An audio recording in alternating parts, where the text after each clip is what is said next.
The other three crept up the hill toward the secluded estate. At the top of the driveway, they found Stephen Parent, an 18-year-old who'd been visiting the caretaker at the guest house to sell him a clock radio. He was sitting in his dad's white Rambler, having already rolled his window down to activate the gate control. Watson approached the driver's side and pointed the revolver in his face. "Please don't hurt me. I won't say anything," Parent screamed, raising his arm to protect himself.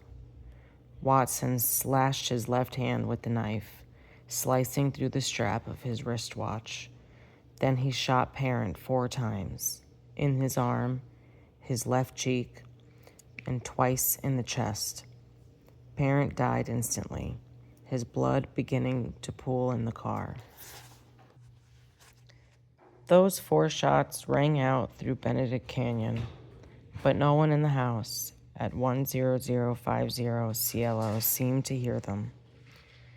It was a rustic home of stone and wood, its clapboard siding often described in the many newspaper stories soon to follow as tomato red. Beside the long front porch, a winding flagstone path led past a wishing well with stones, doves, and squirrels perched on its lip. There was a pool in the back and a modest guest house. The yard had low hedges, immense pines, and welcoming beds of daisies and marigolds. A white Dutch door opened into the living room, where a stone fireplace, beamed ceilings, and a loft with a redwood ladder provided a warm ambiance.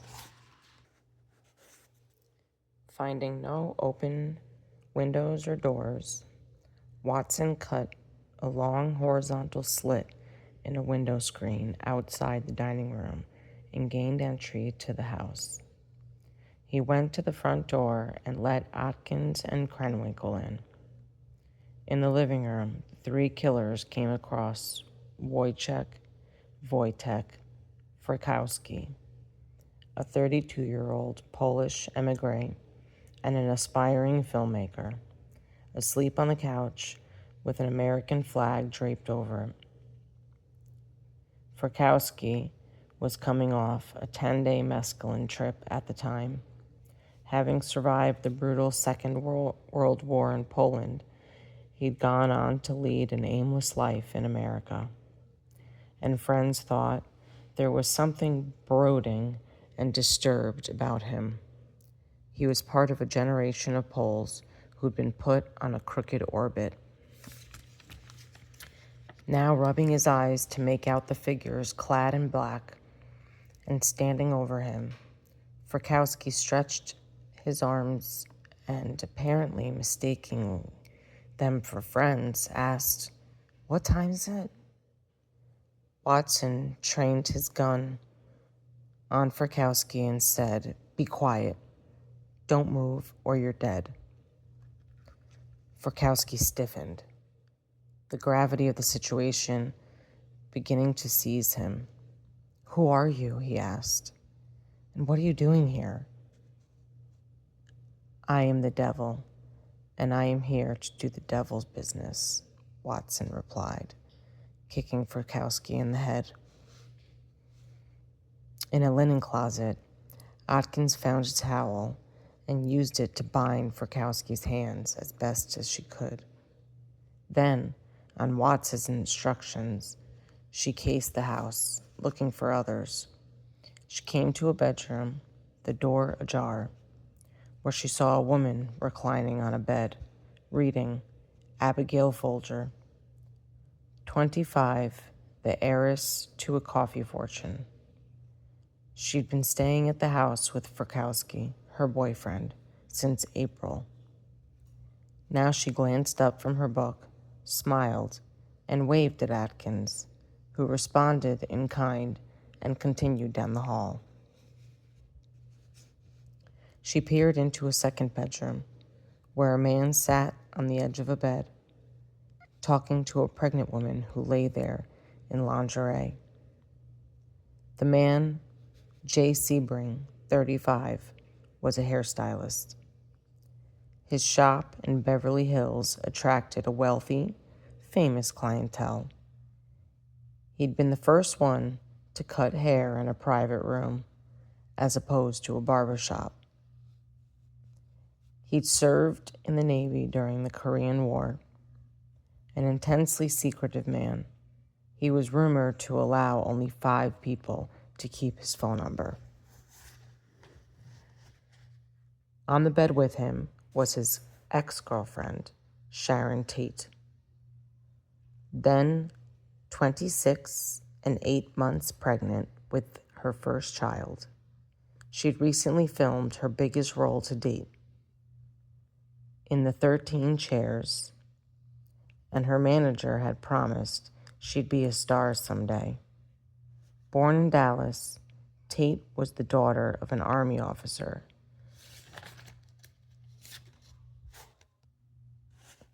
And she grew up in cities scattered across the globe.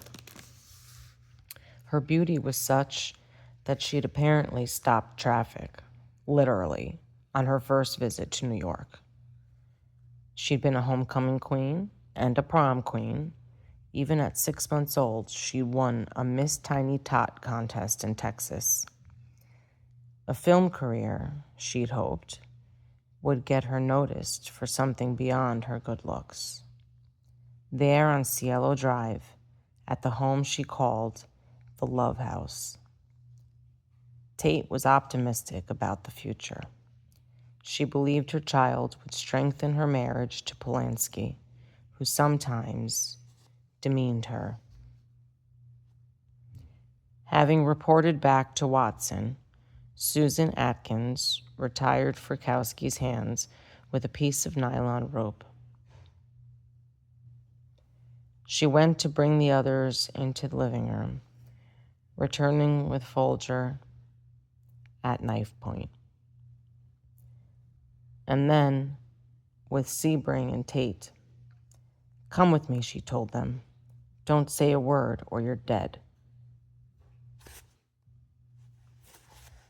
In their shock and confusion, they offered the intruders money and whatever they wanted, begging them not to hurt anyone. Watson ordered the 3 who'd come from the bedrooms to lie face down on their stomachs in front of the fireplace. Tate began to cry. Watson told her to shut up. Taking a long rope, he tied Sebring's hands behind his back and ran a length around his neck. He'd looped the rope around Tate's neck next, and then Folger's, throwing the final length over a beam in the ceiling. Sebring struggled to his feet and protested. Couldn't this man see that Tate was pregnant? He tried to move towards Tate, and Watson shot him twice, puncturing a lung.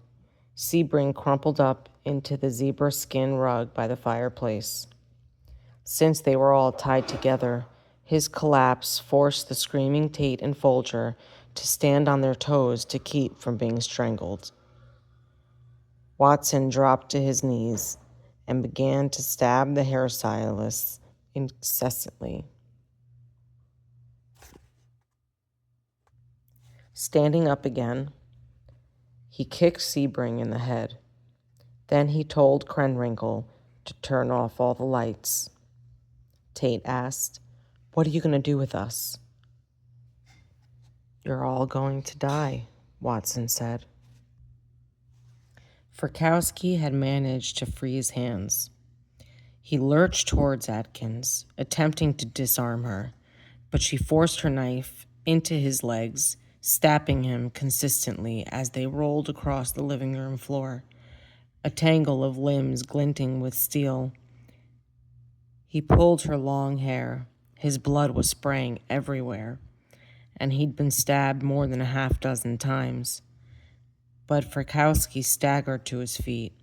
Atkins had lost her knife, so he made a run for the front door, and, with Atkins still pummeling him, got as far as the lawn. Watson halted him with 2 bullets and then tackled him to the ground, pounding the butt of his gun against the back of his head again and again, with such force that the right grip shattered and Frykowski's skull cracked.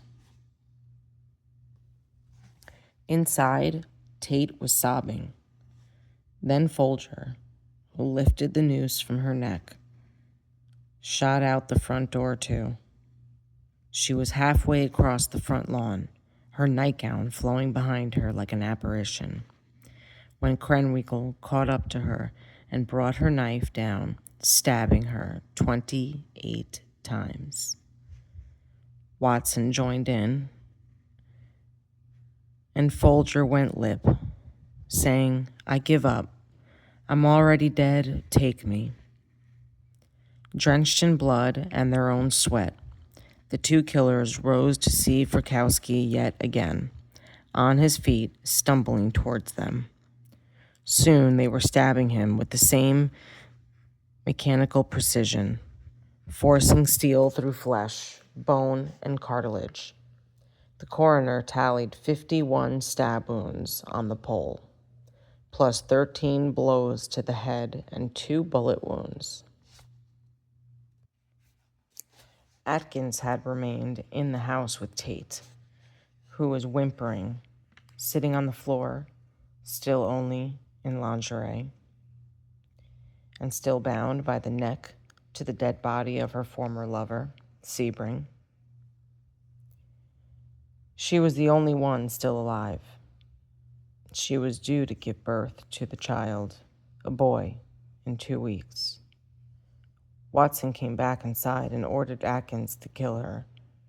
Tate begged her to spare her life, to spare her unborn child. "I want to have my baby," she said. "Woman, I have no mercy for you," Atkins responded, locking her arm around Tate's neck from behind. "You're going to die, and I don't feel anything about it." She stabbed her in the stomach. Watson joined in. The pair stabbed her 16 times until she cried out for her mother and died. Atkins dipped her finger into one of Tate's wounds and tasted her blood. It was warm, sticky, and nice, she'd recall later. To taste death and yet give life, she said. Wow, what a trick. She soaked a towel in Tate's blood and brought it to the front door, where, following Watson's instruction to write something that would shock the world, she scrawled on the word pig. Their work was done. When Watson, Atkins, Krenwinkel, and Caspian returned to the Spahn Ranch early that morning, they went to their beds and slept soundly. "I was gone," Atkins later recalled. "It was like I was dead.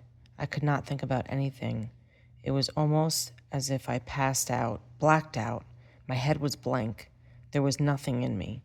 It was like I had given it all." At 10050 Cielo Drive was a scene of such callous, barbarous devastation that it shook something loose in the national psyche. August 8th, 1969, and August 9th, 1969, suddenly seemed to describe different realities. Media accounts were quick to infer something more sordid than an ordinary homicide, something occult. One paper called the murders a blood orgy. Others reported ritualistic slayings and overtones of weird religious rite. The facts were unavailable or misreported. Maybe drugs were involved. Maybe they weren't. Maybe Sebring had been wearing the black hood of a Satanist. Maybe he hadn't. The big picture was one of supernatural ruin. An officer at the scene said the bodies looked like mannequins dipped in red paint. Another said It's like a battlefield up there. Pools of blood had soaked into the carpets. According to Time magazine, stray bullets were lodged in the ceiling. In Roman Polanski, whose films were errantly, even proudly occultist, the public found someone onto whom it could project its fatalism. A popular press account said that mere minutes before he learned of the murders, Polanski, at a party in London, had been discussing a friend's death. "Eeny, meeny, miny, mo," he said. "Who will be the next to go?" With that, the phone rang, and he was summoned to hear that his wife and friends had been brutally murdered. It wasn't over. The next night at Spahn Ranch, the same group convened, with 3 additions. There was 18-year-old Stephen Clem Grogan, a musician and high school dropout, and the 19-year-old Leslie Lulu Van Houten, a former homecoming princess from Orange County who played the sousaphone in junior high. And then there was Charles Manson, their leader. The 7 of them piled into the beat-up Ford on the search for more victims. After nearly 3 hours of restive driving through Los Angeles and its environs, Manson finally settled on a home in Los Feliz at 3301 Waverly Drive, next door to a house he'd once stayed in. With no idea who lived there, he broke into the house by himself, armed with a pistol and a knife. Others maintain that he brought Tex Wetson with him.